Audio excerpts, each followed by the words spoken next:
രാഹുൽ ഗാന്ധിയെ സംബന്ധിച്ച് വളരെ പ്രധാനപ്പെട്ട ഒരു സംഗതി പറയാനുണ്ട്. ഈ ബഹളത്തിനിടയ്ക്ക് മറന്നുപോയി. രാഹുൽ ഗാന്ധി ഇന്ത്യൻ പൗരനല്ല, അയോഗ്യത കൽപ്പിക്കണം എന്നാവശ്യപ്പെടുന്ന ഒരു കേസുണ്ടായിരുന്നല്ലോ.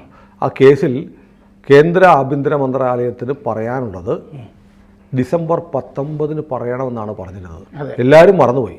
19 എന്തെങ്കിലും കേന്ദ്രം പറഞ്ഞോ? ഇന്നലെ കേന്ദ്രം അലഹാബാദ് കോടതിയിലാണ് ഈ കേസ് കിടക്കുന്നത്. ഡൽഹിയിൽ വേറെ കേസ് സുബ്രഹ്മണ്യൻ സ്വാമിയുടെ ഉണ്ട്. ഇത് വിഘ്നേഷ് ശിശിർ കർണാടക സ്വദേശി കൊടുത്ത കേസാണ്. അതിൽ കേന്ദ്രത്തിൻ്റെ ഒരു അഭിപ്രായം അറിയിച്ചു. അതെന്താന്ന് വെച്ചാൽ കേന്ദ്ര ആഭ്യന്തര വകുപ്പ് ബ്രിട്ടന് എഴുതിയിട്ടുണ്ട് രാഹുൽ ഗാന്ധി അവിടെ പൗരനായിരുന്നോ എന്നുള്ള വിവരം അറിയിക്കാൻ പറഞ്ഞിട്ട്. അതല്ലാതെ കേന്ദ്രം നേരിട്ട് ആയിരുന്നു എന്ന് പറയല്ലോ, അവിടുന്ന് ഡോക്യുമെന്റ് കിട്ടണം. അപ്പൊ ഇത് എഴുതിയിട്ടുണ്ട്, ഞങ്ങൾക്ക് 8 ആഴ്ചത്തെ സമയം വേണം എന്ന് പറഞ്ഞു. ശരി, അത് തന്നിരിക്കുന്നു. ഇനി കേസ് മാർച്ച് 24 എടുക്കും എന്ന് പറഞ്ഞാൽ 2 മാസം. അപ്പോൾ അവിടെ മറ്റേ SB Pandey additional solicitor general ഹാജരായിരുന്നു. ചീഫ് ജസ്റ്റിസ് അരുൺ ബെൻസായി, Jaspreet Singh justice, division bench, chief ജസ്റ്റിസിന്റെ തന്നെ ബെഞ്ചാണ് കേൾക്കുന്നത് വാദം. ഗൗരവത്തിലാണ് അപ്പോൾ ഒന്നാം കോടതിയാണ് കേൾക്കുന്നത്. അപ്പം 8 ആഴ്ചക്കകം മാർച്ച് 24 വെച്ചു. അപ്പോൾ ഈ കേസ് കൊടുത്ത വിഘ്നേഷ് ശിശിർ എന്നോട് പറയുന്നത് എന്താണെന്ന് വെച്ചാൽ, അമേരിക്കയിലെ മാറ്റം ഉണ്ടല്ലോ, ട്രംപ്, അതും കൂടി വന്നിട്ട് എന്തോ ചില കാര്യങ്ങൾ ചെയ്യാനുള്ള കൊണ്ടായിരിക്കും ഇത്രയും ദിവസം ചോദിച്ചിരിക്കുന്നതെന്ന് അദ്ദേഹത്തിൻ്റെ ഒരു അഭിപ്രായം പറഞ്ഞു. നിഗമനം അതങ്ങനെയാണോ ഇല്ലയോ എന്നുള്ളത് നമുക്കറിയില്ല. പക്ഷേ ഈ ഡൽഹിയിലൊരു കേസുണ്ട് സുബ്രഹ്മണ്യൻ സ്വാമിയുടെ. അപ്പോൾ ഒരു പ്രശ്നത്തിൽ 2 കേസ് വേണ്ടാന്ന് വെച്ചിട്ട് ഈ വിഘ്നേഷ് ശിശിറും അതിൽ പോയി കക്ഷിയായി ചേർന്നു. ഇവിടെ നടക്കുന്ന സംഭവവികാസങ്ങളെല്ലാം വിഘ്നേഷ് അവിടെ ഡൽഹിയിൽ കോടതിയെ അറിയിച്ചുകൊണ്ടിരിക്കണം. ആ കേസ് വേണ്ടാന്ന് വെച്ചിട്ടില്ല, അറിയിച്ചുകൊണ്ടിരിക്കണം എന്ന് പറഞ്ഞിട്ടുണ്ട്. 2015 സുബ്രഹ്മണ്യൻ സ്വാമി ഈ രാഹുൽ ഗാന്ധി ബ്രിട്ടീഷ് പൗരനാണ് എന്ന് തെളിയിക്കുന്ന രേഖകൾ പുറത്തുവിട്ടു. ടാക്സ് അടച്ചതും എല്ലാം ഉണ്ടായിരുന്നു. ബാക്ക് ഓപ്സ് എന്ന് പറഞ്ഞിട്ടൊരു കമ്പനി അവിടെയും ഉണ്ടായിരുന്നു, മുംബൈയിലുണ്ടായിരുന്നു. ആ മുംബൈയിലുണ്ടായിരുന്ന ബാക്ക് ഓപ്സിൽ പ്രിയങ്കയും ഡയറക്ടറായിരുന്നു. ഒരു അമേരിക്കക്കാരനുണ്ടായിരുന്നു. അയാളെ കുറിച്ച് പറയുന്നത് UPA സർക്കാരിൻ്റെ കാലത്ത് സ്കോർപിയൻ അന്തർവാഹിനി ഇടപാടിൽ കിക്ക് ഓഫ് വാങ്ങിച്ച ആളാണ്. അയാൾ രാഹുലിൻ്റെ കമ്പനി, കിക്ക് ഓഫ് എന്ന് പറഞ്ഞാൽ അതിനകത്ത് പച്ചമലയാളത്തിൽ ലളിതമായും പറയാം, കൈക്കൂലി കോഴ വാങ്ങിയ ആളാണ്. സ്കോർപിയൻ അന്തർവാഹിനികൾ ഫ്രാൻസുമായി ബന്ധപ്പെട്ടിട്ടാണെന്ന് തോന്നുന്നു. നമ്മളിപ്പോഴും ആ പദ്ധതി ഇപ്പോഴും തുടരുന്നുണ്ട്. അതിൻ്റെ ഇടപാടിൽ വലിയ ഭീമമായ തുക കോഴയായി വാങ്ങിയ ആള് അമേരിക്കൻ പൗരൻ രാഹുലിൻ്റെ കമ്പനിയുടെ ഡയറക്ടറായിരുന്നു. എന്ന് പറഞ്ഞാൽ രാഹുൽ തന്നെയാണ് എന്ന് പറയാം. അതെ, രാഹുൽ പഠിക്കുന്ന കാലത്ത് പരിചയപ്പെട്ട ഒരാളായിരുന്നു ആ സായിപ്പ്, ഒരു ബിനാമി ആയിരുന്നു. അപ്പോൾ ബാക്ക് ഓപ്സ് എന്ന് പറഞ്ഞ കമ്പനിയിൽ ഈ പറഞ്ഞ പോലെ ഡയറക്ടറൊക്കെ ആയിരുന്നു. അപ്പോൾ ബാക്ക് ഓപ്സ് എന്ന് പറഞ്ഞ ബ്രിട്ടീഷ് കമ്പനിക്ക് വേണ്ടി ബ്രിട്ടീഷ് കമ്പനി രജിസ്ട്രാറുടെ അടുത്ത് രജിസ്റ്റർ ചെയ്തതിൽ ബ്രിട്ടീഷ് സിറ്റിസൺ രേഖപ്പെടുത്തിയിട്ടുണ്ട്. അതിന്റെ രേഖ സുബ്രഹ്മണ്യ സ്വാമി കോടതിയിൽ അത് നമ്മൾ കണ്ടിട്ടുള്ളതാണ്, രേഖകൾ കണ്ടിട്ടുള്ളതാണ്. അപ്പോൾ 2004 തന്നെ MP ആണ് രാഹുൽ ഗാന്ധി. അതാണ് പ്രശ്നം. പക്ഷേ ബ്രിട്ടീഷ് കമ്പനി രേഖകളിൽ കാണുന്നത് രാഹുൽ 2003 മുതൽ 2009 വരെ ബ്രിട്ടീഷ് പൗരനായിരുന്നു എന്നാണ്. അപ്പൊ ബ്രിട്ടീഷ് പൗരനായിരിക്കെ ഇവിടെ മത്സരിച്ചു, ഇവിടെ MP ആയി. ഈ സമാനമായ ഒരു കേസ് ആന്ധ്രയിലുണ്ടായി. അത് കോടതി അത് റദ്ദാക്കി അയാൾ 30 ലക്ഷം രൂപ പിഴയടയ്ക്കാൻ പറഞ്ഞു. അയാൾ ജർമ്മൻ പൗരനാണ്. നമ്മൾ ഒരു വീഡിയോ ചെയ്തിരുന്നു ഒരാഴ്ച മുമ്പ്. അതെ, അങ്ങനെ ഒരു സംഭവം ഉണ്ട്. ഇവിടെ ഒരു ജർമ്മൻ പൗരനായിട്ട് MLA ആയിട്ട് വെലസി നടന്നിരുന്നത്. ചില കമ്മിറ്റികളുടെ അധ്യക്ഷനും ഒക്കെ അവിടെയായിരുന്നു. മറ്റേ അയാളുടെ അച്ഛനും MLA ആയിരുന്നു, CPIയുടെ MLA. അതെ, ഇയാൾ ചന്ദ്രശേഖർ റാവുവിന്റെ ഒരു വലങ്കൈ പോലെയൊക്കെ നടന്നുകൊണ്ടിരുന്ന ഒരുത്തനാണ്. ഈ കമ്പനി ബാക്ക് ഓപ്സ് 2009 ലിക്വിഡേറ്റ് ചെയ്തു. ഈ രാഹുൽ ഗാന്ധി അന്ന് 2009 അവിടുത്തെ റെസിഡന്റ് ആണ് എന്നൊക്കെ ഇതിൽ കാണിച്ചിട്ടുണ്ടായിരുന്നു. ഈ ഇന്ത്യൻ വിലാസം, MP ആണെന്നുള്ള കാര്യം ഇതൊക്കെ മറച്ചു വെച്ചിരുന്നു. രാഹുൽ അതിൻ്റെ മേജർ ഷെയർ ഹോൾഡറാണ്, അതിൻ്റെ ഡയറക്ടർ, കമ്പനി സെക്രട്ടറി, ബാക്ക് ഓപ്സിൻ്റെ ഇതൊക്കെ രാഹുൽ ഗാന്ധി തന്നെ ഒരു ഏകാംഗ പരിപാടി പോലെയാണ് നടന്നുകൊണ്ടിരുന്നത്. ഡിഫൻസ് ഡീലുകൾ, പ്രതിരോധ ഡീലുകളാണ് ചെയ്തുകൊണ്ടിരുന്നത്. അതുപോലെ ബ്രിട്ടീഷ് ബാങ്ക് ഉണ്ടല്ലോ, ബർക്ലേസ് ബാങ്കിന്റെ ലണ്ടൻ ശാഖ, അവിടെയായിരുന്നു ആ കാലത്ത് അക്കൗണ്ട് രാഹുൽ ഗാന്ധിയുടെ. ആ അക്കൗണ്ടിലെ പേര് റോൾ വിൻസി എന്നായിരുന്നു. ഈ ഡിസംബർ 2014 വരെ ബാങ്ക് അക്കൗണ്ട് ഉണ്ട്.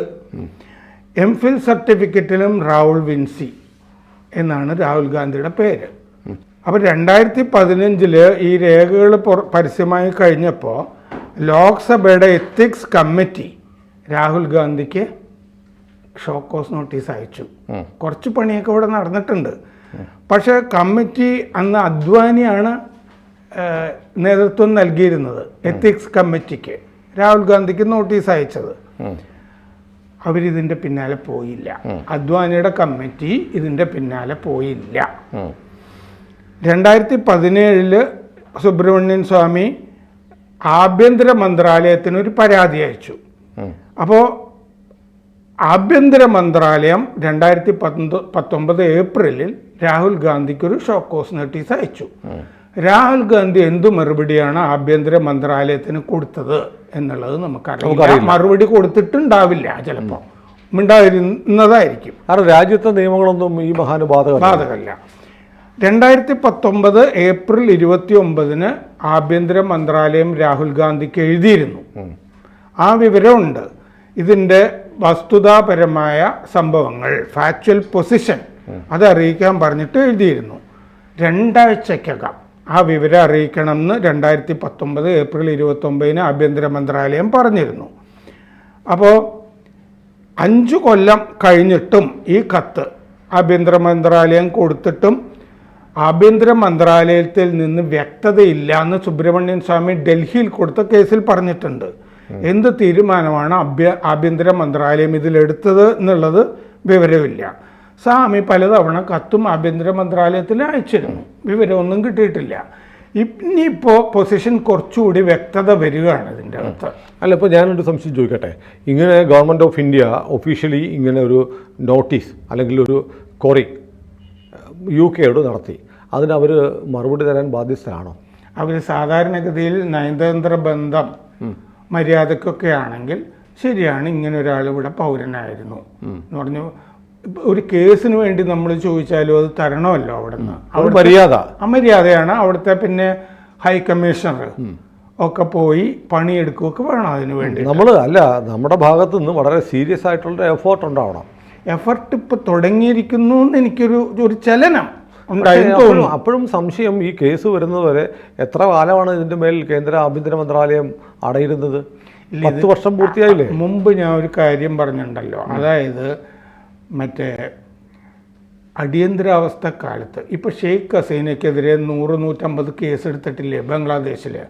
ഇന്ദിരാഗാന്ധി അടിയന്തരാവസ്ഥ കാലത്ത് എന്തൊക്കെ ക്രൂരതകളാണ് ഇന്ത്യയിൽ ചെയ്തു കൂട്ടിയത്. അവർക്കെതിരെ ഒരു കേസെങ്കിലും എടുത്തോ? മാത്രമല്ല, അവർ ഏതോ ഘട്ടത്തിൽ ഇവിടുന്ന് പലായനം ചെയ്യും എന്ന് കേട്ട ഉടനെ മൊറാർജി ദേശായിയും ജയപ്രകാശ് നാരായണനും കൂടി അവരുടെ വീട്ടിൽ പോയിട്ട് പോവല്ലേ ഞങ്ങൾ നിങ്ങൾക്കെതിരെ ഒന്നും ചെയ്യാൻ ഉദ്ദേശിക്കുന്നില്ല, കാരണം അവർ ഇവിടുന്ന് പലായനം ചെയ്താൽ അത് ഇവർക്ക് നാണക്കേടാവുമെന്ന് ഇങ്ങനെയൊക്കെയാണ് ഇന്ത്യക്കാർ കരുതുന്നത്. പെർസ്യൂ ചെയ്തില്ല രാഹുൽ ഗാന്ധിയെ കൊണ്ട് ഇപ്പോൾ വലിയ ശല്യമാണല്ലോ.